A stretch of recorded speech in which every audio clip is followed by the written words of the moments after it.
Cap sur l'Entremonde, une bande dessinée dédiée à l'œuvre de Marc Dubuisson et de Si. 2 tomes de sortie, 4 de prévus, Anna et l'Entremonde.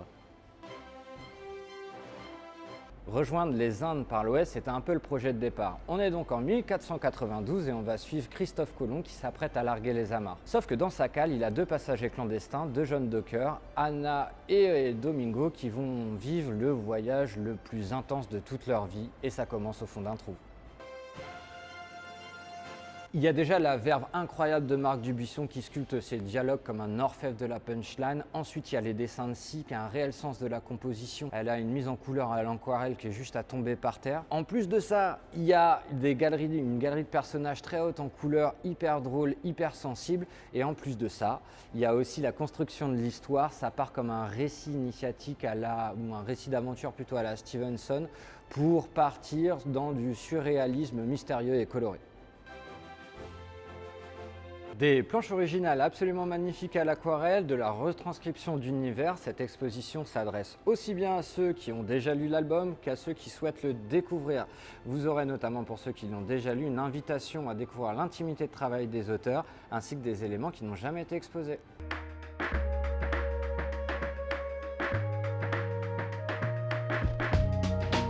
Olive, La tête ailleurs, une série en 4 tomes de Véro Cazot et Luce Mazel. une série terminée parue aux éditions Dupuis. Donc Olive a 17 ans. Elle s'est créée un monde imaginaire dans lequel elle grandit depuis qu'elle est toute petite pour fuir la réalité. Mais un jour, la réalité va faire irruption dans son monde imaginaire. Et là, tout va se bousculer et la grande aventure d'Olive va devoir démarrer, tant dans son monde imaginaire que dans la réalité avec les autres. Donc on découvrira des originaux en couleur directe de Lucie Mazel. Et puis aussi, on va essayer de vous faire découvrir la série sans trop la divulgacher pour que vous ayez le plaisir de la lire après. Et donc on partira, il y aura une présentation de Olive, de son environnement, de ses amitiés. Une présentation aussi du personnage de Lenny, celui qui va faire l'incursion dans son monde imaginaire. Et puis son monde imaginaire, on ne va pas en faire l'impasse, vous aurez une grande boîte noire dans laquelle vous pourrez partir en immersion dans cet univers.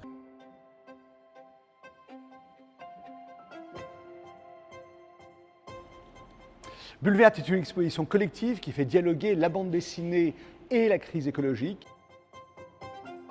L'écologie est une thématique très vaste et très large. On a décidé de la scinder en plusieurs justement sous-thématiques. Et donc pour traiter chacune d'entre elles, on a dû choisir plusieurs bandes dessinées, au total une quinzaine, pour essayer d'explorer les contextes et les pistes de solutions pour chaque thématique.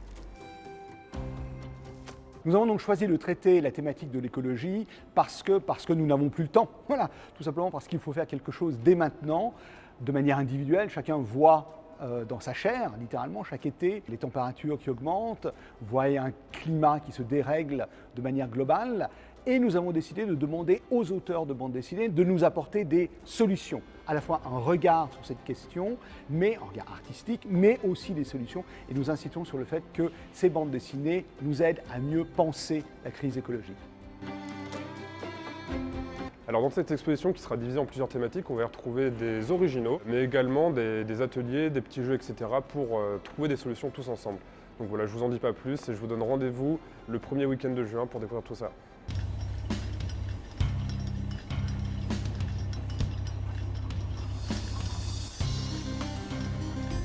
La Nef des Fous, série qui vient de fêter ses 30 ans aux éditions Delcourt par Turf.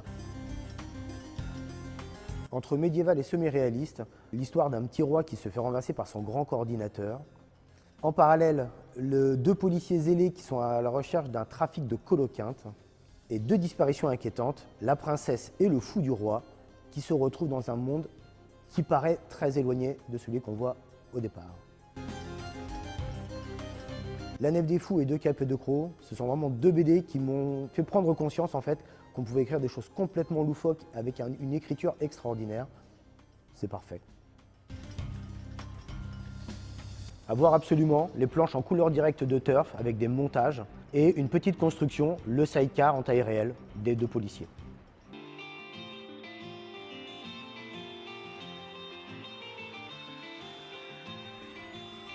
Viser le sommet, c'est le nom de l'exposition autour de l'œuvre IQ, série manga de sport en 45 volumes sur le volleyball. On va y suivre pléthore d'équipes lycéennes, clubs de volleyball qui vont tout donner à chaque match. et notamment 2 personnes de l'équipe Karasuno, Hinata Shoyo et Tobio Kageyama, qui vont développer une relation d'amitié, de rivalité, de complicité. Et tout ce qu'on veut savoir en tant que lecteur et lectrice, c'est où c'est qu'ils vont nous emmener, le petit loulou? Je suis un amoureux du manga, et notamment de manga de sport. Et faire une exposition autour d'un manga de sport me permet énormément de choses, de montrer tous les codes iconographiques, de nous montrer toutes les valeurs transmises au travers de ces récits-là, qui vont être le dépassement de soi, ne jamais abandonner lorsqu'on se lance dans quelque chose. Et je remercie fortement la Shueisha et Crunchyroll de nous accompagner dans ce projet-là pour permettre de montrer à notre public ce qui est le manga shonen avant toute chose.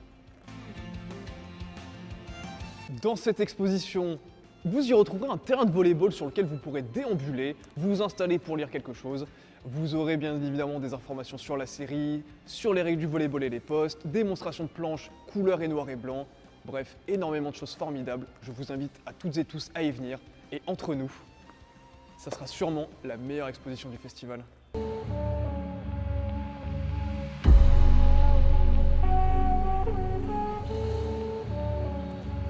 Et bonsoir Amiens, ici on vous parle de l'exposition Guillaume Singelin.